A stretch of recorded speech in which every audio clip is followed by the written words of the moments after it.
my heart would start pounding. I start sweating. I start yelling at my wife and dog for no reason.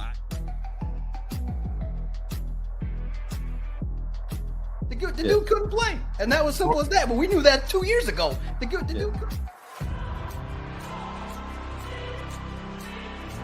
Isn't like proficient and like he isn't on his game. You can't start in week 1. If you earn the spot and you're the better player, your ass should be playing. Period. I would have it Carlton Davis on one side and Terrion Arnold on the other.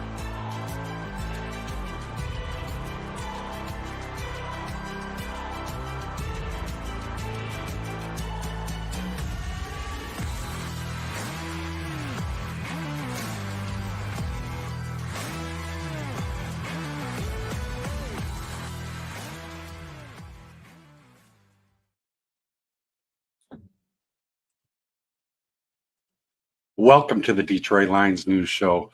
We are 1-on-1 against 2 Super Bowl winning coaches in the new era, the Super Bowl era. I was not at that game. I was at the first game against the Rams and those and Sean McVay and Matthew Stafford, our former quarterback. Today we have insider as usual, John Macaroon with Sports Illustrated, and my boss, Joe Chapp. Take it away there, John. Yeah, Joe, I'm looking forward to getting your reaction to what the heck happened at Ford Field. A little disappointing. Look, it was a game in which a lot of sloppy play from the Lions. They still had a chance despite going 1 for 7 in the red zone, despite the second quarter blunder that really is inept at that level. They still had a chance to come down and win it. And unfortunately, the offense couldn't get the job done. And so it was frustrating. I'm not panicked by any means, but the way in which I look at it, like if you're looking at a Super Bowl caliber team, the play is not up to snuff in regards to a lot of phases. The offense, I thought, would be a little bit further along in terms of red zone execution, kind of building upon week 1, especially like I've written about the lasting image that everybody had. Week 1 was your offensive line just bullying another NFL team. And you kind of thought that maybe that would be something that they would rely upon again, especially when the leader, a strong player for the Bucs, Vita Vea, goes out. You thought that they would have a little bit more success running the football, but the players have said the details weren't there. A couple, missed blocks or a misassignment here or there, mental error here or there, and it just caused a bunch of issues, and it ends up being a loss. Look, you played your C-plus game week 1 and you won. You didn't play all that much better in week 2, especially on offense, and it ended up being a loss. What was your reaction to the loss to the Buccaneers? Many people thought the game, you saw the with all the injuries piling up to the Bucs, you saw the line steadily get bigger. It got up to over 7 by the time kickoff happened. Well, I certainly think that the red zone woes were definitely correctable. And look, whenever you double up a team in yardage, like you expect to kind of win that game. Like they doubled up in yardage, and when you're in the red zone, you don't convert. You go 1 for 7, and then like I look at like Jared Goff threw the ball 55 times. Like, is that really a winning strategy with the Detroit Lions?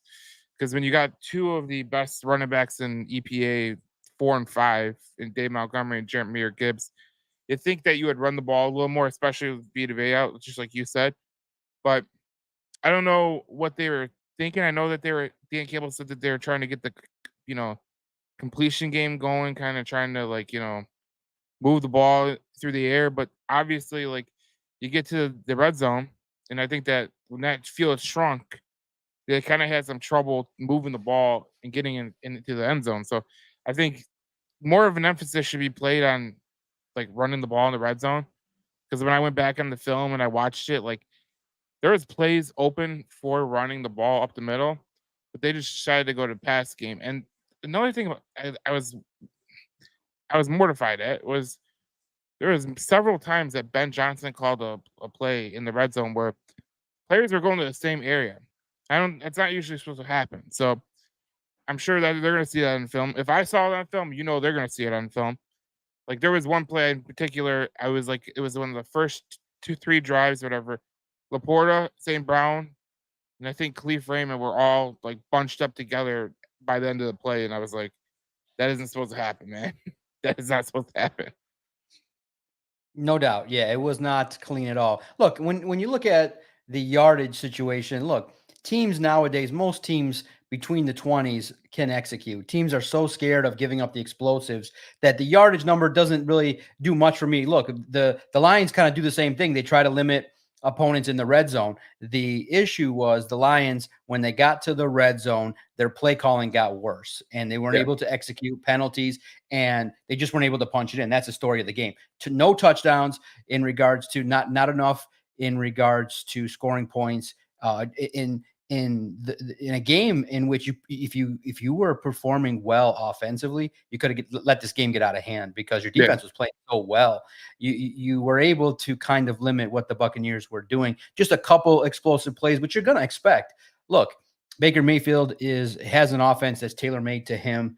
He understands what to do. You got two great receivers in Chris Godwin and Mike Evans. You took away one, the other fed. So you looked at it from the perspective of if this offense played to the level that everybody thought with Amon-Ra St. Brown and Sam Laporte and the two running backs, you just thought, man, this game could be something that you could take advantage early on against opponents that you're familiar with. But I do think that the Buccaneers came in hungrier. They understood the assignment. They adapted better to what the Lions were doing than the Lions did to the Buccaneers. And that's simply a fact. You had a couple plays there offensively, especially the Godwin touchdown, where the offensive coordinator of the Bucs schemed it perfectly, knowing what was there. He knew it was cover three, and he actually ran a route that bust that specific coverage. So that was really, a situation in which at times the scheme that the Bucs ran was a little bit better than the scheme that the Lions ran. And look, clearly, Joe, I'm curious to get your sense.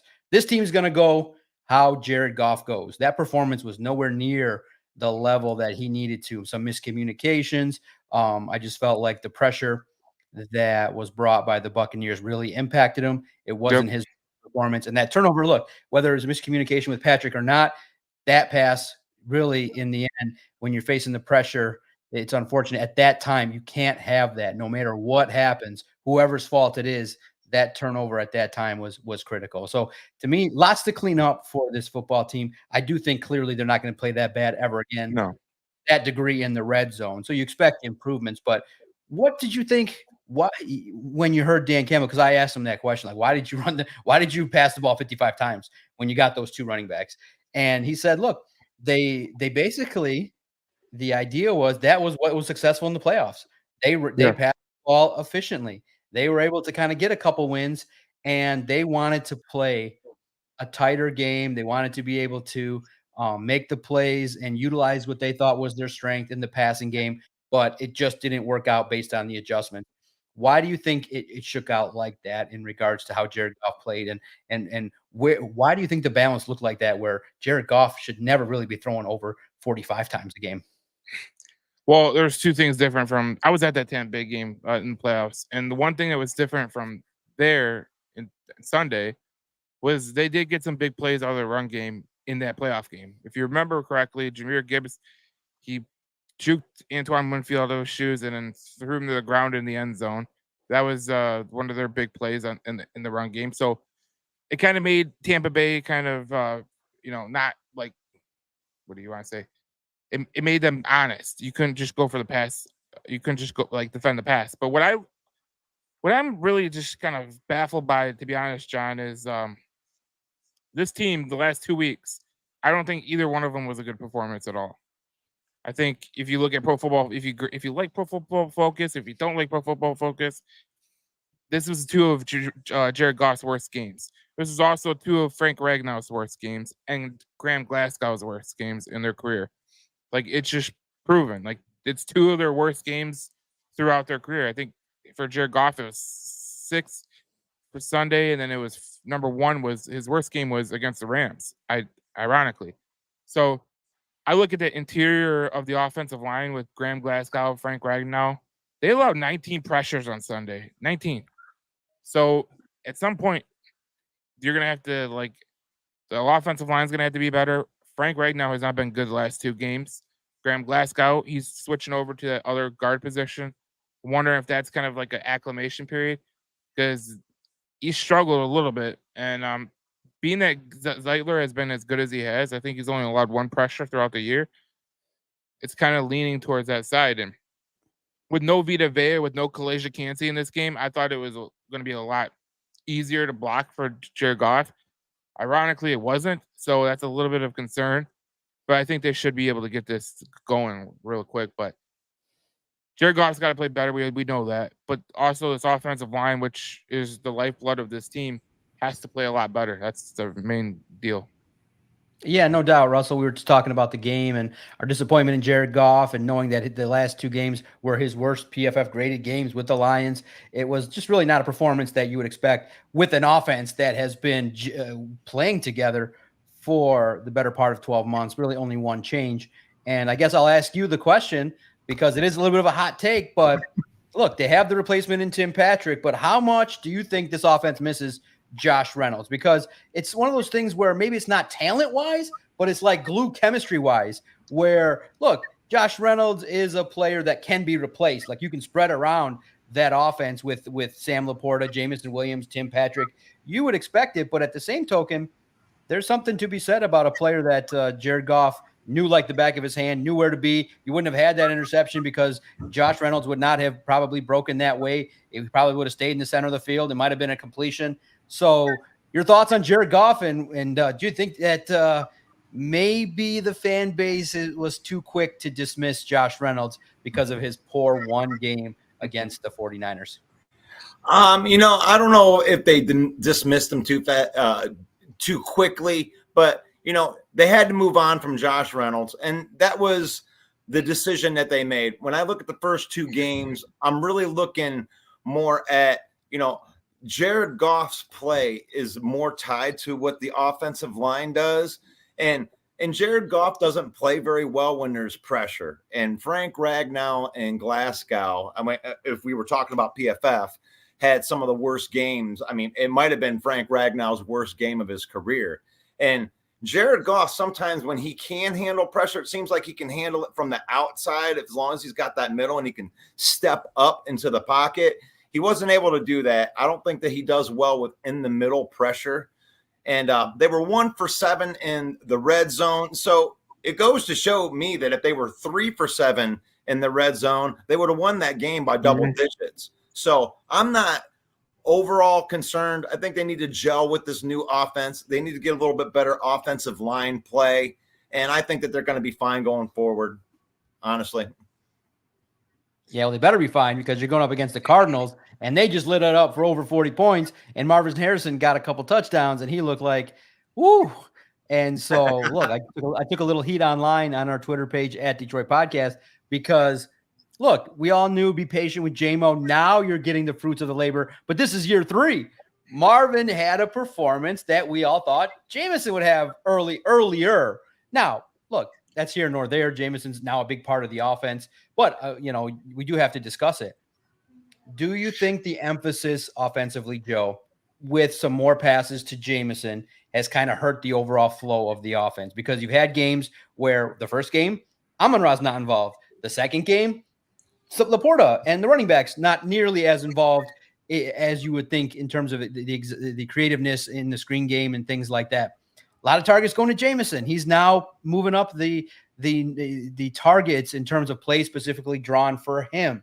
So do you think that impacts the offense in any way? And how do you, Joe, fix this offense? Because clearly better details in the red zone. You got to be probably, in my opinion, maybe reserve the tight end blocking for somebody else. Let somebody else blocking and let Laporta run into the end zone so that you can actually throw a pass into the end zone would be a good start. But how do you fix this offense? Because you're going to need to. What are 1 or 2 key things they got to do to fix this offense? Because you might have to score 30 against the Cardinals. It might be a shootout. Yeah. Well, I think it is going to have to be a shootout against Arizona. And I think that the way that they're playing, if you look at every sabermetric, Arizona is kind of, they're one of the top teams in the NFL right now, especially in offense. Like I think offense, they're ranking like top 3 in EPA and everything. So Kyler Murray's been a fantastic. Everyone that, threw him away, they're starting to see like he's actually, becoming actually like he's putting down the Call of Duty. He's actually studying the playbook. But if you're going to look at it from this perspective, everything that they had in terms of the red zone, the offense, it's correctable. Everything. Like there's nothing that is like, well, they don't have enough talent. That's number one. You know what I'm saying? That ain't the truth. It's all correctable. Yeah, they do. They have been forcing it to Jameson, I do think. Amon-Ra St. Brown has 30% of the targets.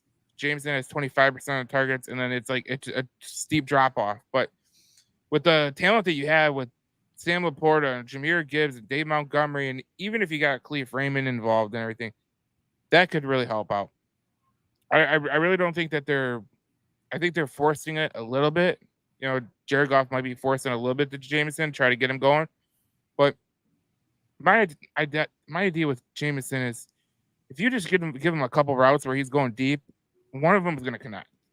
And you really don't. That's what kind of starts him up, and then that's what you do. So, and Sam Laporta is like your guy in the middle. You got St. Brown and Laporta that are in your middle guys that are going to help you, broaden that and give JMO a lot of area up top. So if they're smart, they use Sam Laporta, they use Jahmyr Gibbs coming out of the backfield, and that's going to really exploit the defense because the defense is going to be like this.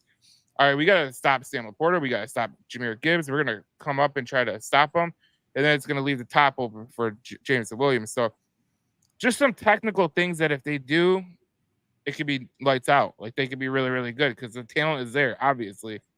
But obviously, if you're not protecting the quarterback, the offensive line's playing as bad as they have through the first two games, that's where you get in that whole like, well, you're gonna have to get this quick passing game going. That's what they're gonna have to do.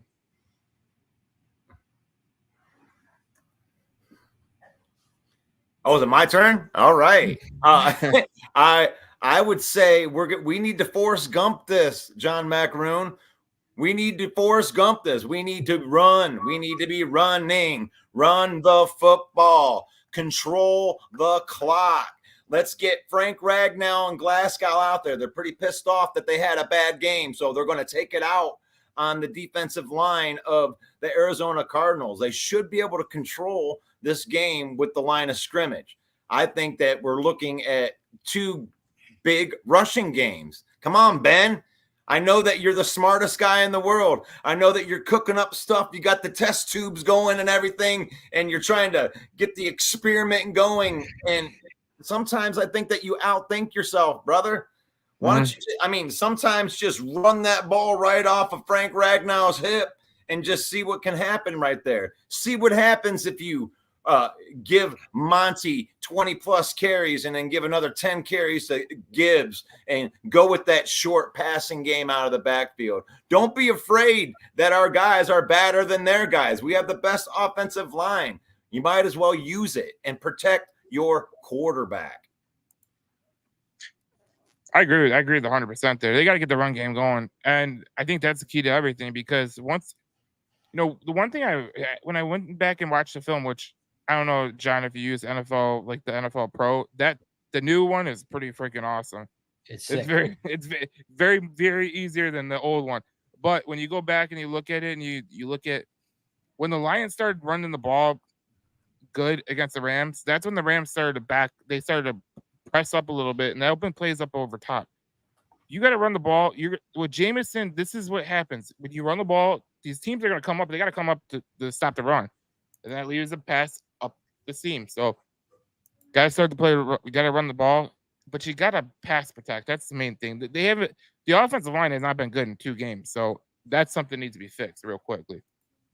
Correct. And Dan Campbell addressed it in terms of the red zone that they would try to run it on first down. They wouldn't get many yards. They tried again. They'd end up being on 3rd and 8. So it was conducive to, they needed to average at least 4 yards per carry and they got to execute better. Exactly. I do think that they will get back to it. The Swami's right on point. Run the football. Joe's correct too, that you got to establish like that. Yeah, you got to establish the run. That's what I said before the game. And people were like, no, that's too simplistic. I'm like, I thought that a strategy would have been to control the clock, run the ball, and make it a tighter game. But at the same token, if you were going to go with the idea that you needed to pass more, I thought that the play calling wasn't good enough to have, like Joe said, the routes weren't in a spot where you were out dueling the scheme that was put out by the Buccaneers. And this is what happens too in the NFL.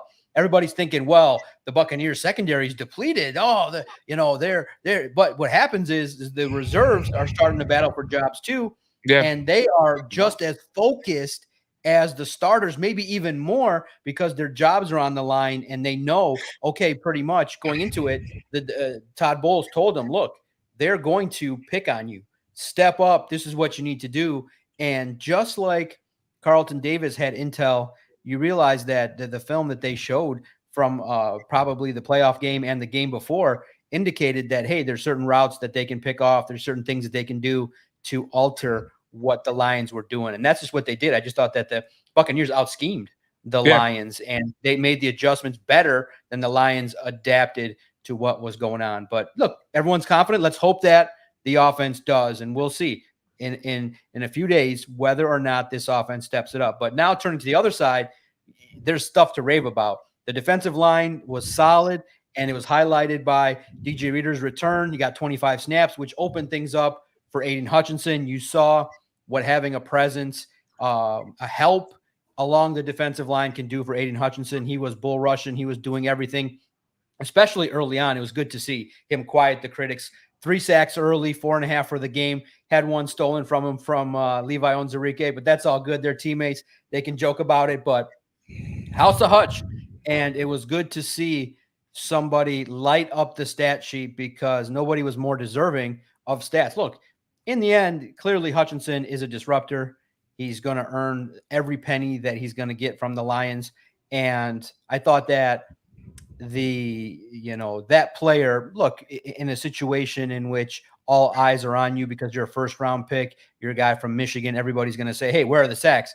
I just think that's kind of a primitive way of thinking when he was just continuously racking up the pressures. And it was true from guys like Joe and everybody else that watches film. The man was getting pressures.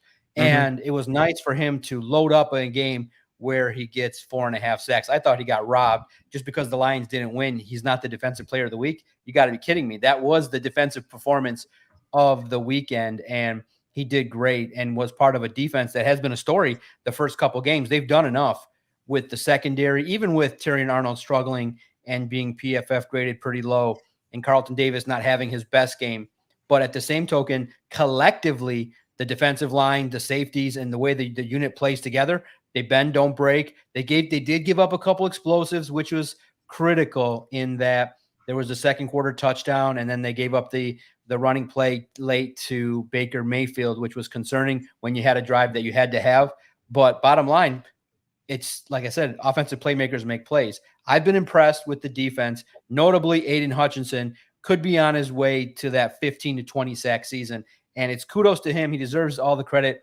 He deserves accolades for being able to shut the critics up and have a performance. 4.5 sacks. You don't see that every day. Yeah, going back to just a little bit. I thought it was malpractice what Ben Johnson did with not running the ball when Vita Vea went out. I'm just gonna put that out there. But on the plus side, a lot of people took flack at Aaron Glenn last year and the year before, saying that it was his fault that the defense wasn't good when we all know that the talent wasn't sufficient enough to be like a good defense. So the defense has been very, very good. If you go by Pro Football Focus, they're the 5th overall defense, 1st overall pass rush grade, and they're the 3rd overall run defense. So if you look at that just alone, like they're getting pressure on the quarterback. That's you can see that when you're watching the game. But they're good at the run defense, which they were good last year. I think Terrion Arnold, as the year goes on, will get better at. I think his main problem right now is he thinks he's at Alabama still, where he thinks that he has more athleticism than a lot of the other guys. And that's just not the case. It's the NFL. These guys have talent all over. Like, even if you're going against a 4th wide receiver, they're going to have talent. So I look at Carlton Davis, and he's had a rough start to the year. He's given up the 8th most yards in the NFL, which obviously is going to happen because this is the way that they're doing it.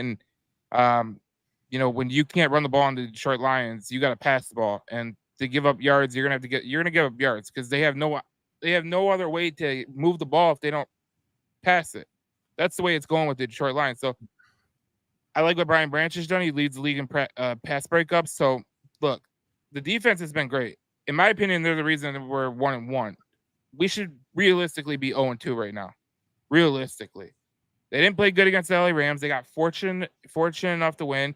And if they got that, the coin flip went the other way, there's a good chance that they lose. In Sunday's game, they definitely deserve to lose. The defense deserved to win, but the offense definitely deserved to lose. And when you score 16 points in a game, that's on the offense, and the offense hasn't been good at all. But when they do get good, the defense is doing a good enough job to be sufficient enough to help this offense, it's not going to be like last year where the offense had to score 30 to win against Seattle or, win against here. Like, I thought the defense was turned the corner last year, late in the year. And even that was with like guys like Kindle Vildor and like Camp Sutton. Right. So they're more talented now, but it's just the reality of the situation. Like, I thought Ben Johnson got out schemed by Todd Bowles, and I thought that Aaron Glenn coached him up a good game against the Bucks and the Rams too. I'm a positive person, John. I love being positive when it comes to this. And when I'm looking at this defense, the villain is cautiously optimistic when I'm looking at this. We had this team last year, and I'm sure that during the 5 losses that we had, we would have loved to have a defense that would only give up 20 points. So when I look at this, there was another question that we kept on having last year. It's like, who is going to give pressure opposite of Aiden Hutchinson? Is this the only guy that we have on the team? And we have guys like Levi Onwuzurike, and then watching DJ Reader come out there with Aleem McNeil, and watching that they can't just key in on Aiden Hutchinson. Aiden Hutchinson, out of those 4.5 sacks, he should go buy some steak dinners for the other guys that are on that defensive line. So because they helped him get a little bit of that stat. When they have to double team other guys, that gives Aiden Hutchinson more of those one-on-one looks. And that's the thing that we've been craving for as Lion fans.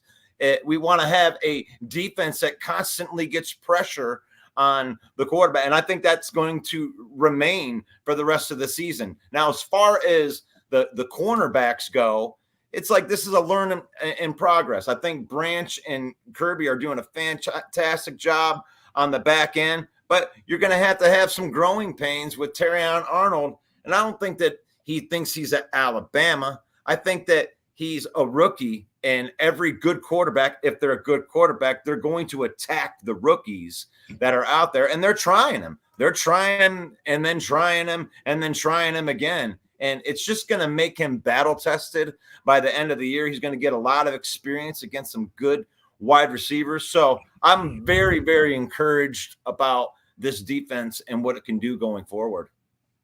No doubt. Checking in with the chat real fast. Brandon Dickinson thinks the Lions are lucky to be 1-1. LM gives a good stat. Goff is 9-1 versus the Cardinals. You look at it and you see the benefits that potentially going out on the road will have with the Lions, maybe a little bit more focus. Sometimes a business trip is just the right thing when you have a disappointing game.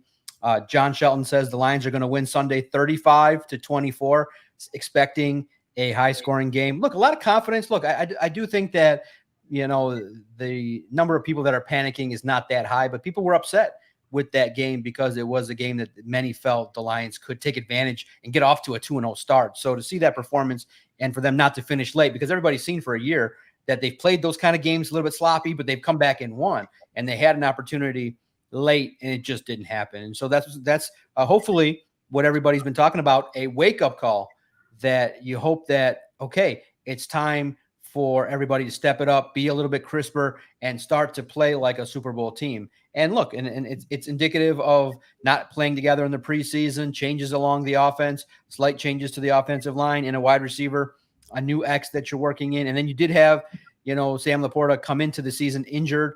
So now as he gets healthier and healthier, he will be incorporated more into the offense, more trust will happen. So I do think, and then clearly Goff's not going to play that bad anymore in regards to that degree. I do think that he'll clean up his act, and you hope that if this is the worst of it, that you start the season off with the first quarter struggles, and then you move on and get better and have everything go on. You still have the deadline too. If you're not happy, you can always add talent. But how concerned are you guys about the injury to Alex Anzalone. It's yet to be determined if he's going to clear concussion protocol. He did miss the first practice on Wednesday. That kind of trends toward maybe a week off. You'd be a little bit more cautious. Dude, he got rocked. And I'm unfortunate. Like, I'm one of those people that rewinds it, and I'm like, oh, Derek Barnes, whack. Hit him right in the jaw, and then the impact of Alex got rocked. And I'm like, rewind. I'm like, oh, why do I keep doing this? But Alex got rocked. Friendly fire. He's the captain of the defense. I asked Dan Campbell today. I talked to Jack Campbell, which you can see on Detroit Lions on Sports Illustrated. I had an in-depth conversation. Jack Campbell was great to talk to. He's open and honest and ready to go. Talked about the positives of the defense, but really was upset that they had those explosive plays, the Buccaneers. But are you guys okay with the combination of Jack Campbell at Mike and Derek Barnes, with Alex Anzalone gone, with Malcolm Rodriguez, and then you mix in maybe Jalen Reeves-Maybin or Neiman to kind of fill in the rotation? Are you okay with that? It looks like Davenport trending in the right direction to return. Oh, man, fan base is ruthless on Davenport. One missed game, and everybody was like, he's always hurt. You saw the impact. I think he did buy himself a week off. The defense played well. You have some reserves back there. Not so much, relax everybody. Davenport, you just need him available in November, December. If he's hurt at the tail end of the season, I understand the vitriol. But my God, people were quick to say, why would you sign an injured guy? He's already hurt. So I get it. But, man, you do have enough behind him. So Alex Anzalone, Amon-Ra, full participant. He's dealing with a quad. Should be okay. Ifeatu Melifonwu probably trending not to return yet this week. He didn't practice. Concern, we still don't know what the degree of the severity of the finger injury is to Terrion Arnold. He did miss the first practice, so it'll be interesting to see if he returns on Thursday. So more updates will occur regarding the injuries. But the key one that probably is trending toward not happening in terms of playing this week, you always got to be super cautious with a concussion. Alex Anzalone's in the concussion protocol. Joe, what do you think about the linebackers and their play and what they can do behind Alex Anzalone if he sits? Well, I think for the first time in a long time, I've been able to say this. I'm confident with the depth behind the linebackers. Never used to say that. You remember there was years where you would, especially you, John, you've been covering the Lions for a long time. There were years where you would get like a guy like some podunk guy that you're like, this guy shouldn't even be on a roster, right? Like it was like it could be like Anthony Bynes or something like that, just some random name, and you're like, who? Like who'd they come from? And it's the same thing with the cornerback room too. Like, oh, if Arnold can't go and a Rakestraw comes in, oh, Amik Robertson, who's having he's having a great year, by the way. Amik Robertson's been a little bit of a steal. If you look at all the metrics, he's been one of the better corners against covering wide receivers. That's a plus. But you got as Rakestraw behind him, and then a guy like Kendall Vildor is like your guy behind him. And look, you have depth everywhere. For the first time, it's like it used to be like when the Lions had an injury back in the day, I'd be like, oh my God, we're missing Bill Bentley. That means we gotta have some guy in the cornerback room like Cassius Vaughn or something like that. Like it was insane. Now it's like you watch the Lions and you're like, okay, if this guy falls out, we got this guy. Like the linebacker room, like Malcolm Rodriguez could start on a lot of teams. That's where we're really, really lucky. And having a guy like Ifeatu Melifonwu not playing, and the safety room hasn't really budged, that's very good. Like it's like the depth on this team is really, really good on the defensive side and the offensive side. I'm very, very happy about it, the way Brad Holmes has built this team, because over a course of a season, you're going to have a lot of injuries. You just will. You're going to have a lot of injuries. Yeah, yeah. I was gonna say, Joe, look at you, Jordan Dizon, Ernie Sims, Paris Lennon catching strays. I mean, they didn't wow you, Joe. Paris Lennon, yeah.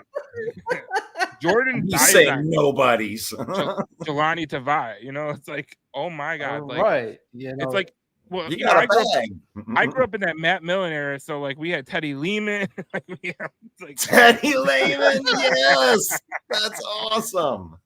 So it's like, man, they would bring out some linebackers that you're like, bro, this guy couldn't even play on a college field, let alone an NFL field, and you're like, okay, Malcolm Rodriguez comes in, you're like, all right, you can probably start with a lot of other teams, you know what I'm saying? here's what I'll say about the linebackers is like, it is a loss. You obviously don't want to lose your captain, but Brad Holmes' vision, that's what I'll say about that. When he drafted these guys, when you're looking at Malcolm Rodriguez, Derek Barnes, and Jack Campbell, isn't that the drafted vision of Dan Campbell, or some form of version of that? And as far as the Davenport thing goes, I'll throw another question back. I put this on my morning show, which is, what are you satisfied with as far as Davenport is concerned? Because we knew that he was injury prone coming into this. And I don't think that any Lion fan really expected him to play all 17 games. So if he plays, we're going to set the over under at 10 games right here. If you get 10 productive games out of Davenport, is that worth the money? So that's the question I'll throw back to you guys. Yeah, look, if he stays out there, they like the way he rushes. He's got a bull rush, violent, aggressive. He fits the mold of, really, it's the other side of Aiden Hutchinson. They like and that's what's keeping James Houston, unfortunately, on the bench, in that he's more of a bendy type of rusher. He doesn't rush exactly the way that the scheme would dictate, the way in which Aaron Glenn would be perfectly satisfied. So Marcus Davenport is familiar with the scheme, knowing his days back with the Saints. So Yep. Aaron Glenn understands his physicality, his violence, his ability to push back. And look, he was really out there. When you look at week 1, he had an elevated number of pressures, and you saw what he could do, especially against a quarterback like Matthew Stafford. It literally forced Stafford to throw the ball 1 step, 2 step, boom, ball was gone in like less than 2 seconds. So I think that, look, yeah, he's got to stay healthy. I think he's going to trend. If you saw the video that I posted, it looked like he was out there doing well in individual drills. You can check out all the practice videos every single day that I'm out there at Detroit Podcast. Try to shoot video of those guys that people want to see. But I just think that when you can have as many different pass rushers opposite of Aiden, it takes pressure off of him. And you also, to the experience that he can provide a Wingo, younger cats that are on this roster. Also, too, that it helps Aleem McNeil continue to play free and be able to maintain his gap responsibility against the run. It's one thing to have the run game be the defense play well against the run last year. It's another thing when teams know, okay, this is what you're good at, and you got to do it again and be consistent. So I think Davenport was a great addition, but the key thing is he's got to stay healthy, and I hope that he does, because what you would like about the defense overall is that they're able to, if they do give up explosive plays, they're able to bounce back and limit touchdowns. So the average number of points per game is acceptable. It's workable. What you're missing from currently, what you missed probably in the Buccaneers game, was that one turnover that would have benefited this, to give the offense maybe 1 or 2 more opportunities to not score in the red zone, maybe go 1 for 9. But hey, I think the Kirby Joseph, the Brian Branches, they're going to get their interceptions. And look, if this is where Terrion Arnold is starting, he's able to bounce back and do some things. But yeah, he's getting picked on. So that's where the blessing is. This is where they're at with room to grow. So it's a good opportunity for this defense to continue their growth over the course of the year. And they're going to be tested again. And for Joe, you made a point that I just wanted to briefly touch on. The reason why Aaron Glenn was critiqued was, he didn't have the most talent, but also too, when you had situations in which you felt like he could make some adjustments against mobile quarterbacks after getting torched by Lamar Jackson one year, he gets torched again. And then his refusal to address the QB spy, the situations in which you felt like, okay, there are times where adjustments could have been made at certain spots that he didn't make. And I do think that there were times where there was too much coverage, too much cushion that he was allowing at certain points, and that got tidied up. But now with more talent, you're starting to see a little bit more of what this scheme can look like. But there were times where the offensive coordinator of the Bucs kind of got his way, got over a little bit on Aaron Glenn. Yeah, you bring up a good point about the not adjusting to whatever. It seems like that's like a New Orleans defense kind of thing, because I don't know if you heard Dennis Allen a couple days ago, and like they were like, what's changed from your defense from last year? And he goes, absolutely nothing, because I won't change nothing. I'm like, geez, there we go. That's a New Orleans type thing. And he learned that from Sean Payton. So that's kind of like the arrogance. But I think that if you have more talent, you can get away with it, because I think that the Saints do have a lot of talent on defense. Like I think the Lions are getting there with the talent on defense. But, you know, we talked about pass rush. I obviously think Marcus Davenport has been really, really good, but I just want to highlight two players that have been very, very spectacular, in my opinion. Levi Onwuzurike as a pass rusher on the defensive end. What a great, like, you know, throw in that you could have there. Like, he's actually fits in at the defensive end position with his pass rushing abilities. And then Mekhi Wingo. This is a guy that I think a lot of people glossed over last draft because they were like, oh, he's like a 5th round pick or, you know, wherever he was drafted, late in rounds, you know what I'm saying? But you could tell that guy had a ton of potential at LSU. And you could see early on, just early in his rookie campaign, he's 2 games in, and he's got a lot of room to grow. And like when you watch him at LSU, you're like, all right, this guy is legit. Like he wore number 18, which is like it's a very prideful thing in the LSU program. So you know he's a leader in that locker room too, but at the LSU locker room. So you know he's got leadership capabilities. So having Davenport, having Mekhi Wingo, having Levi Onwuzurike, like James Houston's been shelved because these guys are just playing at a better level. Like they're better at stopping the run. They're better at pass rushing. Like, and if Marcus Davenport doesn't play, like I think he'll play more than 10 games, to be honest, because of the depth. Because I think Aaron Glenn can kind of like be like, all right, we're gonna mix in Levi now. We're gonna mix in Mekhi Wingo, Josh Pascal, even though Josh he's really struggled sometimes. But I think that if they kind of keep his snaps limited, I think he could really get that, you know, to 11 games, 12 games. But he's gonna miss some games, but it's all right.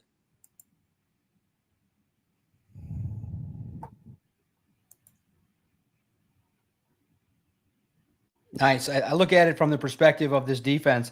Man, when you get all these guys healthy, hopefully Alex Anzalone, his brain injury doesn't last too long. You get him back sooner rather than later. Terrion Arnold, before we get to the keys of the game, our final point, what's your concern level with Terrion and his development? Because it's going to be key. Look, the refs got it in for him. That first call was, okay, if you're going to make that call, then you would have expected that the Jameson call would have happened to kind of even it up. That didn't happen. So that kind of sucked to get the game off on that kind of foot where the officials kind of took the physicality away from Terrion Arnold. And look, everyone expected him to have that learning curve, the difficulty, but I do think that a couple of the flags you could say were a little bit light, but this is good. You know what? Have an opportunity for him to learn, have an opportunity for him to handle business and to be able to adapt. I think that having Carlton Davis alongside him with Amik Robertson, like Joe said, I think has been good for him. I do think that he's got to play with a little bit less handsiness, and he's got to be able to track the football and play the ball instead of the man just a little bit more. It's that fine line. They don't want him to take away that physicality, but on some level, you do recognize that it's totally different, and it doesn't stop. You saw what Seattle did.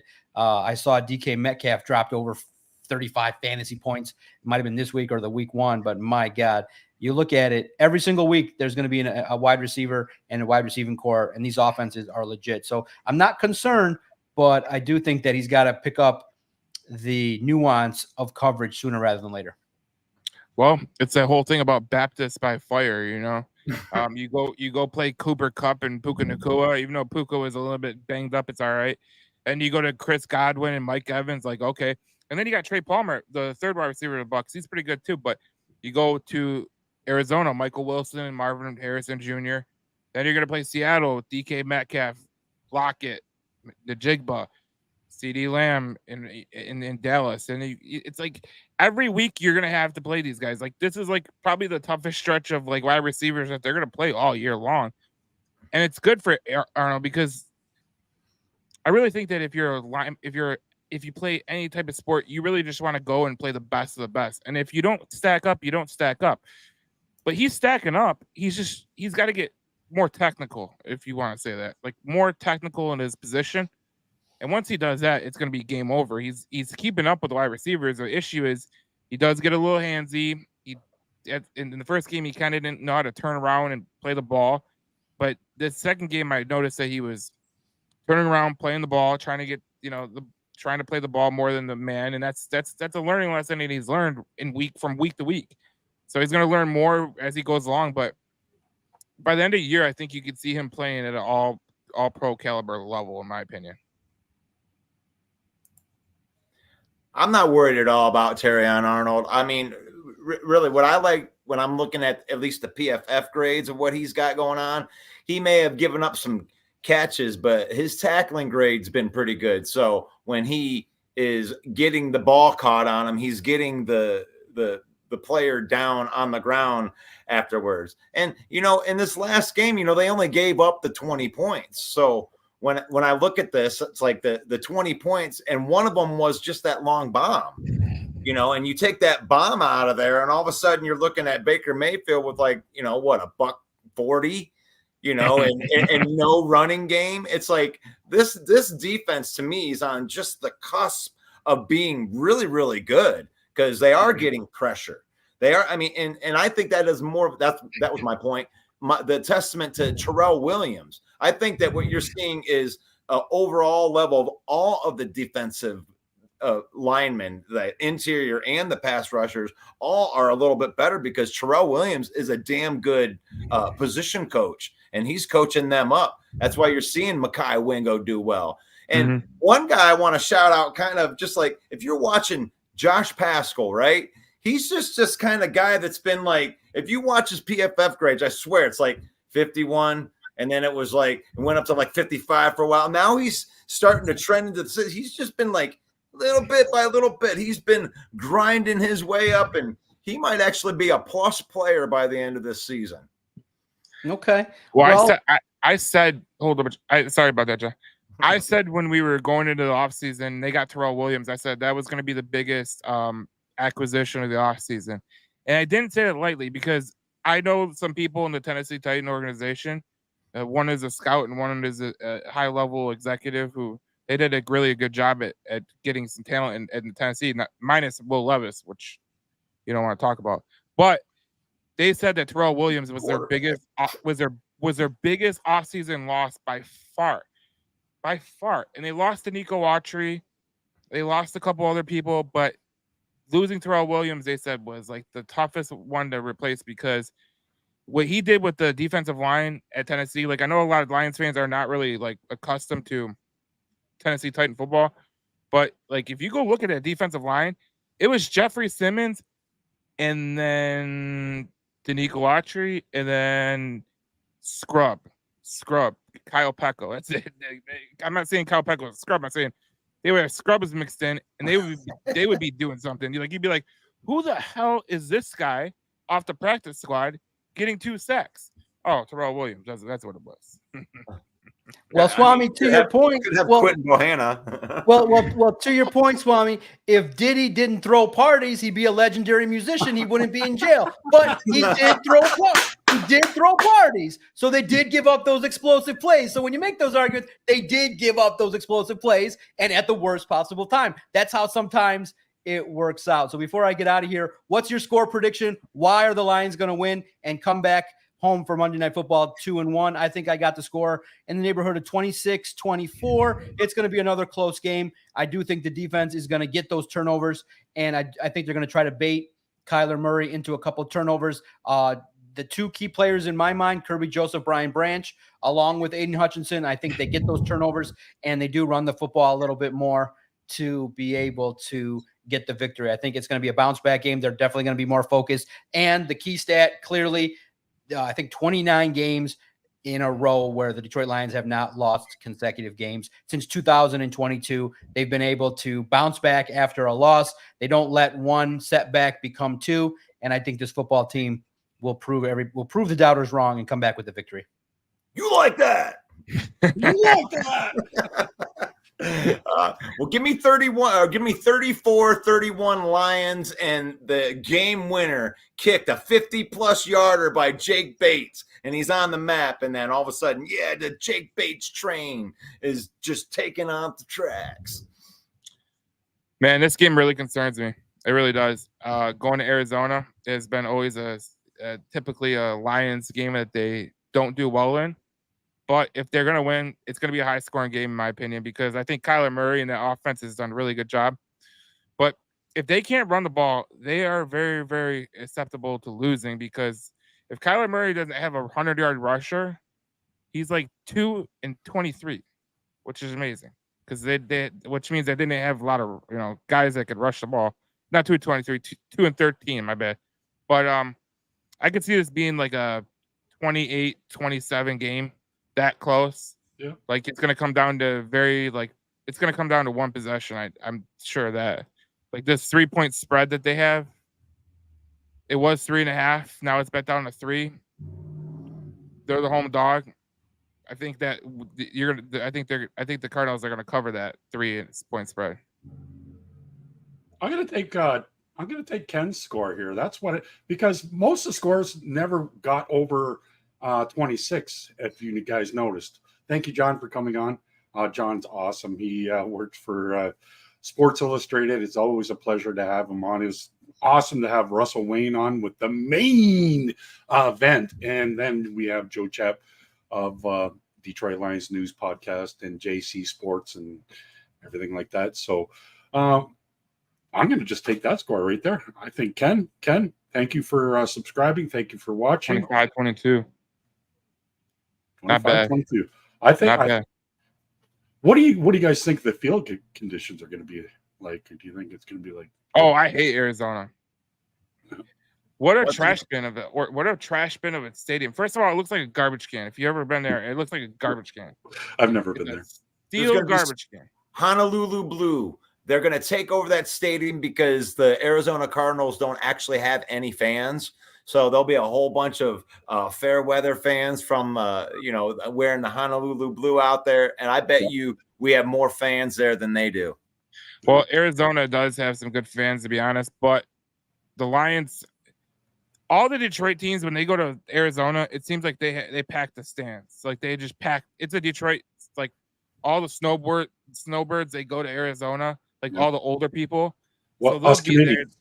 Yeah, so they're going down there. They're gonna be rowdy and everything because there was one person I was talking to that is from Arizona, and he said that they already have I think it's 4,000 people confirmed that are going as Lions fans. So I'm like, all right, that's cool. I like it. You guys want to keep going? You guys want to keep going? I probably got to take off. I didn't know if you had a closing or anything. Well, we can do that. Let's close it up. Keep talking. I just have to put. I want to go. I have to go to the washroom. My wife's giving me the stank eye. So when you're 51, your bladder doesn't hold very well. So, hey, listen. Russell Wayne was just at the game. He does a lot of work for the Detroit Lions News Podcast, and this is one of his videos. Look at that, the Villain Squad of 53K now, isn't it 53? Yeah, hopefully we get to 54 by the end of this week, man. I noticed Joe's page just got up to 78. Yeah. Oh, here's a comment. We'll finish off this last comment. Oh, Facebook finally took me out of their reins of the what I'm saying. But I don't know what you're saying, but his bros are going, so that's cool. Let's finish it off with what Russell Wayne's video he made.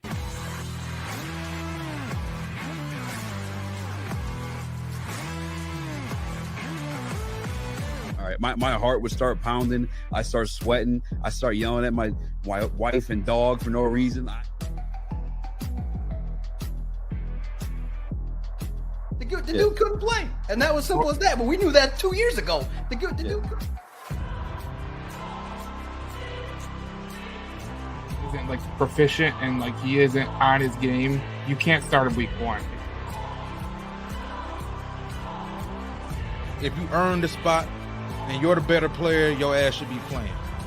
Period. I would have it Carlton Davis on one side and Terry and Arnold on the other.